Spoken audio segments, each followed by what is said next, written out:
So hintayin lang natin na mag-connect siya para mapalipad natin ang ating drone. So ayan, medyo magandang panahon. So walang ulan, medyo mahangin lang ng ulan. So na-open na natin ang ating drone. So ayan na siya. So napakaganda ng panahon ngayon, walang ulan. So puro tayong magpalipad ng ating drone. So yung palagi kong sinasabi na setting before you fly. So tingnan natin yung ating setting. Punta tayo dito sa ating safety. So yung RTH ko is 100 meters. So yung purpose nito na mawalan man ng signal yung RC natin nakakonek sa drone. So once na bumalik siya, tataas muna siya ng 100 meters bago siya mag-return to home. So ang kagandahan nito, pag may mga matataas na puno, so hindi tayo sasabit, hindi magka-crash yung ating drone. So okay, dito naman tayo sa max altitude. So sinet ko siya sa 500 meters. So sa max distance natin, no limit. O yan yung sinasabi ko, compass normal siya. So hindi na natin siya need na i-calibrate kasi nga nakapagpalipad na ako dito. So okay, punta naman tayo sa control. May tatlong flight mode siya: scene mode, position mode, at yung ating pinakamabilis yung sports mode. Dito naman sa unit, ang ginamit ko is metric meter siya. So dito ako sanay. Yung gimbal natin, gimbal mode, follow mode. Okay, okay naman siya. Transmission, so yung ating transmission, ayan, naka 2.4 GHz tayo. Ayan, so hintay-hintay lang tayo. Ayun, balik. And then about, ayun, updated yung ating firmware. Naka flight ship database naman tayo, so always update yan. So okay, so start na tayo. So ang kailangan muna nating tingnan natin yung ating home point, kung updated siya. Ibig sabihin yan, kung nasaan nakalapag yung ating drone, dapat makikita mo yung edge na yan at yung arrow is updated siya sa ating home point. So punta tayo dito sa yan, makikita nyo yan. So updated yung ating home point. So okay, try natin. Ang ating battery ay 95%. Ayun, take off. so lilipad na yung ating drone. Okay, start to take off. Ayun, The home point has Ayan na been siya. updated. Please check so it on bago the map. natin siya pataasin, tingnan natin muna yung ating drone kung hindi ba siya nag toilet bowl. So tingnan muna natin yung ating drone. So i-rotate natin. Ayun, so nagro-rotate siya. Ayan, so okay naman siya. So yung gimbal up and down natin, ayan tayo. So kitang kita naman tayo dyan. So ayun, so wag natin kaagad na papataasin yung ating drone na hindi pa yung stable yung kanyang lipad, kasi mahirap mag fly away ang ating drone, mahal pa naman. So kailangan i-check muna natin siya. I-check natin itong right, ayan, yung left, ayan, right ulit. Okay, so check naman natin yung forward, ayan, and then yung backward. Yun, okay naman siya. So pwede na tayong magpataas, pwede na tayong magpalipad ng mataas. At bali na check na natin siya lahat, so wala namang problema. So medyo mahangin ng konti pero kayang-kaya niya yan. So okay, so pwede na nating pataasin ang ating drone. So ayan, start na tayo. itaas muna natin ng mga 30 meters yung ating drone. Ayan, mga 30 meters lang siguro or 20. Ayan, ayan na. So bali itataas natin siya ng 30 meters. Ayan, so napakaganda, napakalinaw. Okay, and then push, try natin na palayuin. Ayan, bali naka normal mode lang tayo. Ayan, naka normal mode lang tayo. So ayan, so napakaganda ng ano, yun. Okay, ano ba siya, 170 meters. So ayan, angat natin ng konti. Okay, so okay na tayo. Yan, so medyo maganda yung panahon, angat natin ng konti. 245 meters to 60. So ayan, medyo maganda yung ating signal ngayon. Hindi pa siya naglo-loss connection. Yung RC natin kulay puti pa siya. So about 340 meters. So ayan, so malinaw pa din. Okay, 394 meters RC signal. So ayan na, wala na. Okay, RC signal lost, aircraft not connected to RC.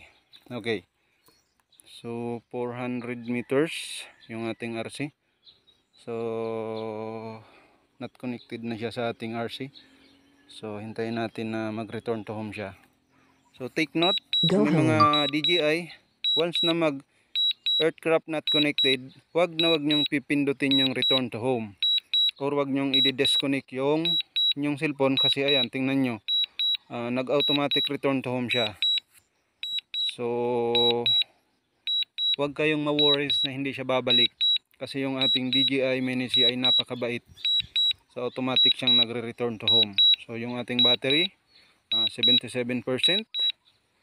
Ayan, so pabalik na yung ating drone to 80.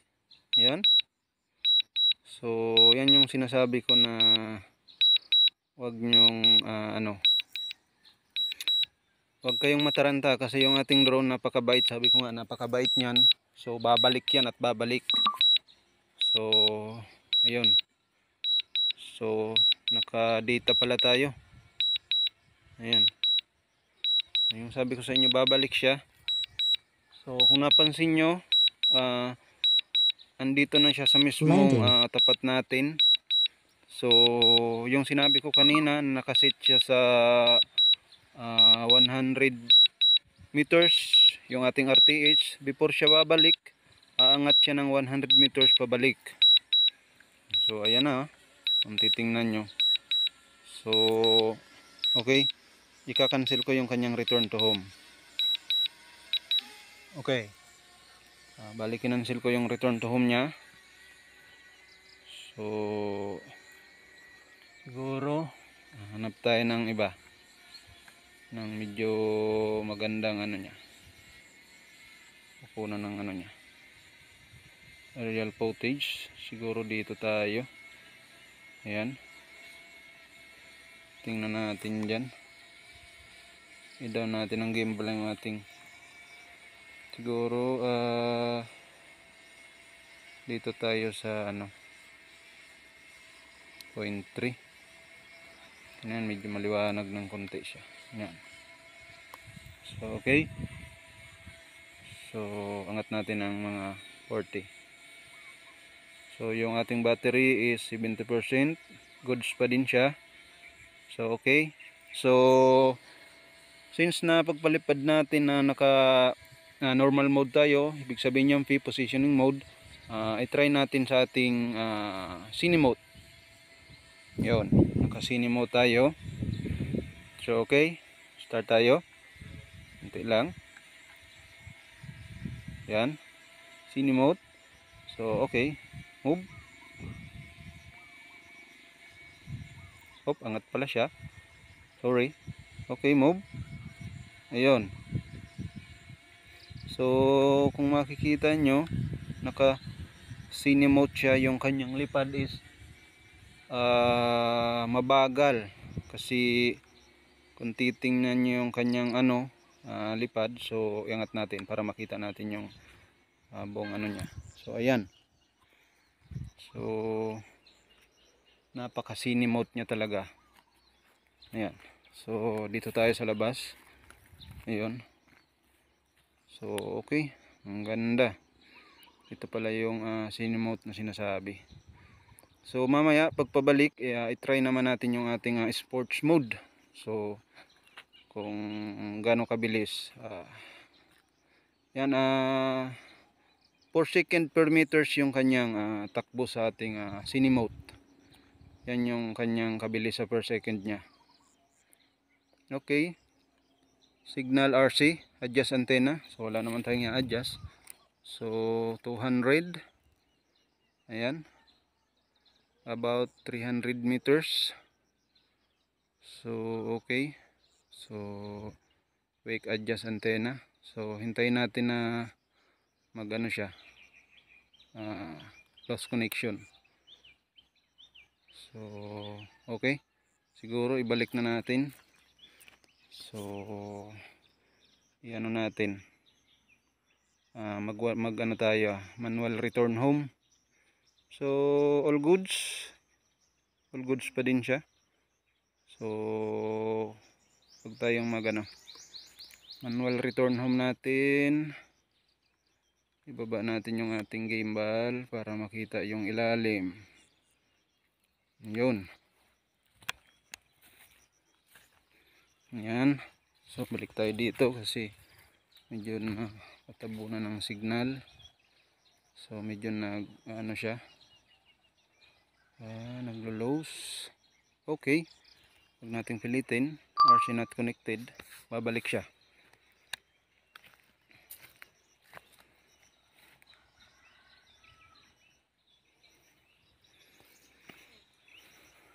Okay, so yung RC natin not connected. No worries na wag kayong kakabahan or matatarantaman lang, kasi yung ating DJI Mini SE, so pag nawala ng signal siya, so babalik talaga siya. So ayan nga, diba yung sabi ko sa inyo. So ayan na siya, bumalik na. So yun, diba, sabi ko sa inyo babalik siya. Landing. So nandito na siya sa tapat ko. Ayan na. So going down na siya from 80 meters to 79. So ayan. So yung battery natin is 52% battery. Yan. Yun, medyo malakas yung hangin. Medyo malakas yung hangin niya. Ayan. So ayan na siya.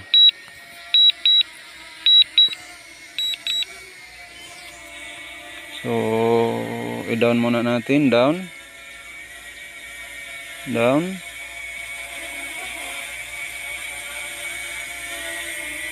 So ayan, battery 50% batteries. Okay, so angat natin ng konti.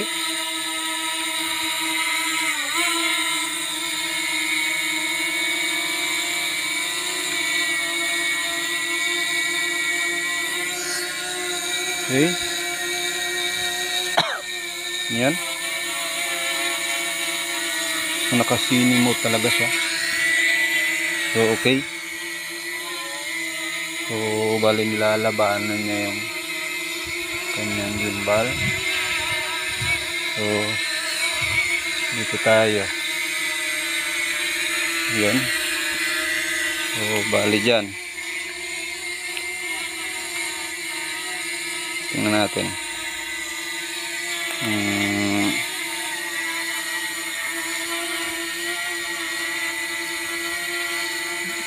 Just ng konti. Okay. So try natin to. Yun. So napakaganda.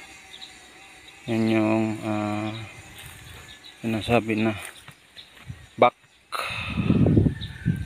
So right. So tingnan nyo naman kung gaano kaganda yung ating kuha ng camera ng ating DJI.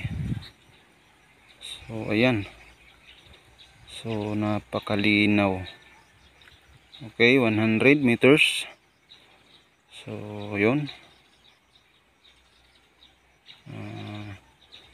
Height. Okay. So balik. So ibalik natin. Manual. So sa mga nagbabalak na bumili ng DJI drone, so medyo ano lang talaga, ipon lang ng konti.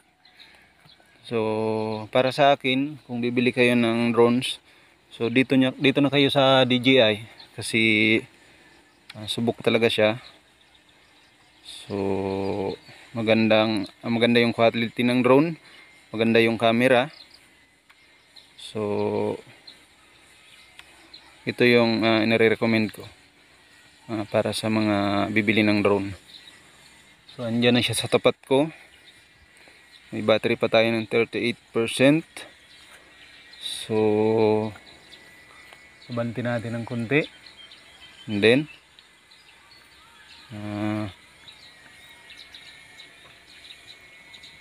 ayun. Balik. I-down muna natin. Down. Ayun. So i-ano natin kasi medyo naka-ano siya. Ayun. Down. Okay.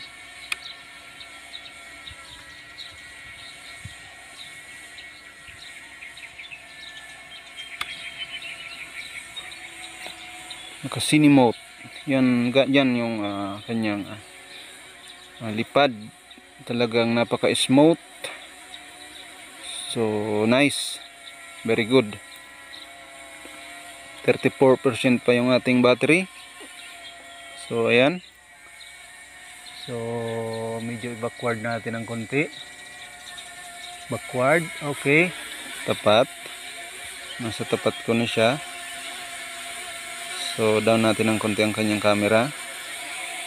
So ayan. So okay. So down ng konti. Okay. Dito naman tayo. Harap. So ayun. Yung gimbal niya medyo tagilid kasi medyo malakas yung hangin niya. Pero okay lang yan. So okay. Yun. Yun yung sinasabi ko. So okay. Nice. Nice video, nice place. Ayun. So okay na yan. Okay. So dito tayo. Yun. Balik. Ikot.